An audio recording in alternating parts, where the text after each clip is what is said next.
नमस्कार, मैं हूं विशाल पांडे। एबीपी न्यूज पर आप सभी का स्वागत है। अमेरिका ने वेनेजुएला पर हमला कर दिया है।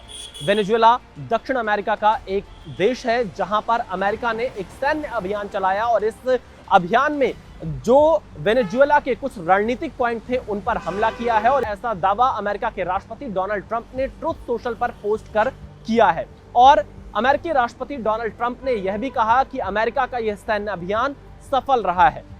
आपको बता दें कि आखिर वेनेजुएला और अमेरिका के बीच में विवाद क्या रहा है। दरअसल डोनाल्ड ट्रंप लंबे समय से वेनेजुएला के राष्ट्रपति निकोलस मादुरो को पसंद नहीं करते रहे हैं और निकोलस मादुरो को वो ड्रग तस्कर कहकर बुलाते रहे हैं। निकोलस मादुरो पर लगभग $5 करोड़ का इनाम भी डोनाल्ड ट्रंप की तरफ से घोषित किया गया था कि जो कोई उनकी जानकारी देगा कि निकोलस मादुरो इस वक्त कहां है, उनको ये इनाम राशि दी जाएगी। इससे पहले अमेरिका की तरफ से बार बार ये कहा जाता रहा है कि निकोलस मादुरो के संरक्षण में ही ड्रग तस्करी को बढ़ावा दिया जा रहा है। अमेरिका में अवैध अप्रवासियों को भेजा जा रहा है, जिसके लिए सीधे तौर पर निकोलस मादुरो को अमेरिका जिम्मेदार ठहराता रहा है। और आपको बता दें कि डोनाल्ड ट्रंप बार बार ये कहते रहे हैं कि वो अमेरिका को सुरक्षित रखेंगे और सुरक्षित रखने के लिए उन्हें जो भी कदम उठाने पड़ेंगे वो हर संभव कदम उठाएंगे।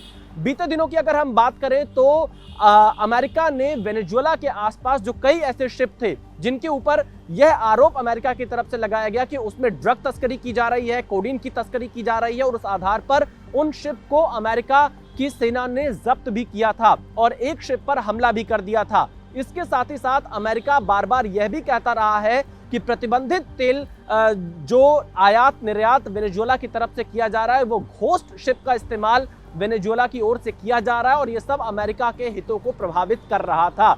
लंबी धमकियों के बाद आखिरकार डोनाल्ड ट्रंप ने वो फैसला किया जिसके लिए वो जाने जाते हैं। उन्होंने वेनेजुएला पर हमला करने की मंजूरी दी और वेनेजुएला पर हमला करने के बाद अमेरिका की स्पेशल फोर्स ने निकोलस मादुरो और उनकी पत्नी को अपने कब्जे में ले लिया है। अमेरिका के एक सेनेटर ने माइक ली ने एक्स पर पोस्ट कर यह बताया कि उनके अमेरिकी विदेश मंत्री से फोन पर बातचीत हुई है और इस बातचीत के आधार पर उन्होंने एक्स पर लिखा कि निकोलस मादुरो को गिरफ्तार कर लिया गया है और अब फिलहाल अमेरिका वेनेजुएला में आगे और कुछ करने नहीं जा रहा है। हालांकि डोनाल्ड ट्रंप ने ट्रुथ सोशल पर यह लिखा है कि थोड़ी देर में अमेरिका में प्रेस कॉन्फ्रेंस होगी, क्योंकि जब यह हमला हुआ तो डोनाल्ड ट्रंप फ्लोरिडा में अपने मार-ए-लागो के घर में मौजूद थे। वहां से इस हमले को मंजूरी दी गई है, इस ऑपरेशन को मंजूरी दी गई है, तो डोनाल्ड ट्रंप अमेरिका को संबोधित भी कर सकते हैं। लेकिन ये तो एक पार्ट हुआ। अब वेनेजुएला में आखिरकार क्या कुछ चल रहा है ये भी आपको जानना जरूरी है। निकोलस मादुरो साल 2013 में वेनेजुएला के राष्ट्रपति बनते हैं। 2013 के बाद से वहां के विपक्षी दलों ने लगातार यह आरोप लगाया कि तमाम संस्थाओं पर निकोलस मादुरो अपना कब्जा करते जा रहे हैं। न्यायपालिका तक को भी निकोलस मादुरो ने नहीं छोड़ा, ऐसा आरोप वेनेजुएला के विपक्षी दल लगा रहे थे। और सबसे बड़ा विवाद तो साल 2024 के आम चुनावों में हुआ वेनेजुएला में, जिसके बाद वहां पर और ज्यादा हंगामा हुआ।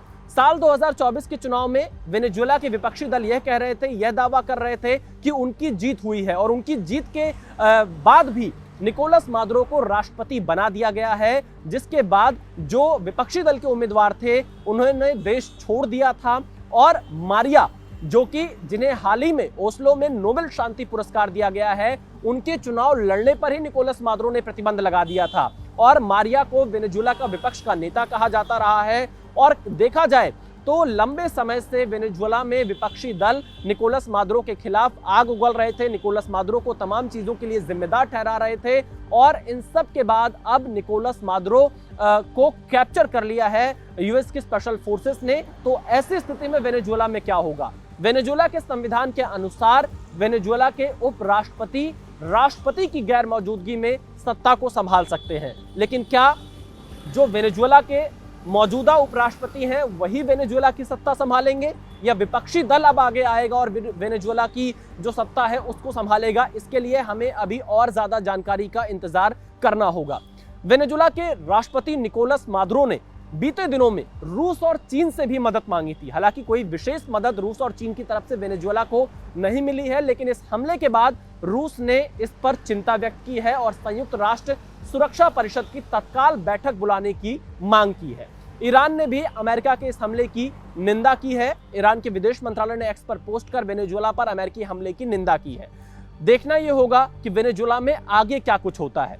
आपको यह भी जानना जरूरी है कि वेनेजुएला का जो तेल भंडार है वो दुनिया का सबसे बड़ा तेल भंडार है और देखा जाए तो लंबे समय से अमेरिकी प्रतिबंध का शिकार वेनेजुएला होता रहा है तेल के मामले में, और इन प्रतिबंधों के बावजूद भी वो तेल का लगातार निर्यात करता जा रहा था। और बहुत सारे ऐसे मुद्दे रहे जिस मुद्दे पर ट्रंप और मादुरो एक दूसरे के सामने आते रहे हैं। ट्रंप लगातार मादुरो पर हमला करते रहे हैं और निकोलस मादुरो बीते दिनों यह बयान देते हुए नजर आ रहे थे कि ड्रग्स के बहाने अमेरिका वेनेजुएला में रिजीम चेंज करना चाहता है। तो क्या निकोलस मादुरो का यह बयान आज सही साबित होता हुआ दिखाई दे रहा है? क्या अमेरिका ने वेनेजुएला में रिजीम चेंज कर दिया है?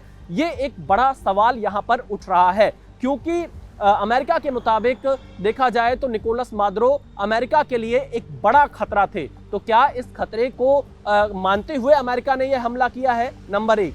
नंबर 2, त्रिनिदाद एवं टोबैगो की प्रधानमंत्री ने अब से थोड़ी देर पहले एक बयान जारी कर कहा कि अमेरिका ने जो सैन्य अभियान वेनेजुएला में चलाया है उसमें त्रिनिदाद एवं टोबैगो का कोई भी भूमिका नहीं है, क्योंकि त्रिनिदाद एंड टोबैगो ने खुद को इससे अलग रखा है। अब देखा जाए कुल मिलाकर तो अमेरिकी राष्ट्रपति डोनाल्ड ट्रंप के उस बयान का इंतजार होगा जिसमें वो इस सैन्य ऑपरेशन के बारे में और ज्यादा बताएंगे। लेकिन कई सैन्य ठिकानों को वेनेजुएला में निशाना बनाया गया और निकोलस मादुरो ने घुटने टेक दिए हैं और निकोलस मादुरो इस वक्त यूएस के स्पेशल फोर्सेस के कब्जे में है।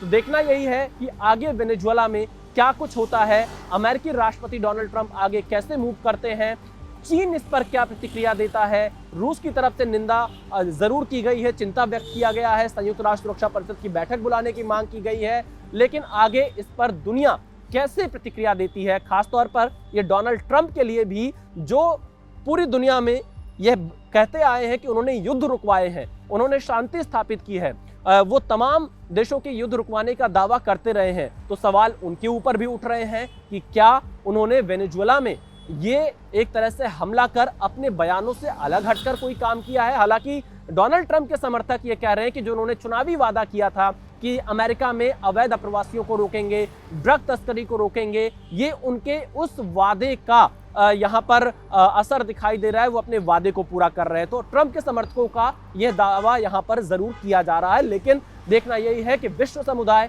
इस पर कैसी प्रतिक्रिया देता है। हमारी नजर इस खबर पर बनी रहेगी। आप बने रहिए एबीपी न्यूज के साथ।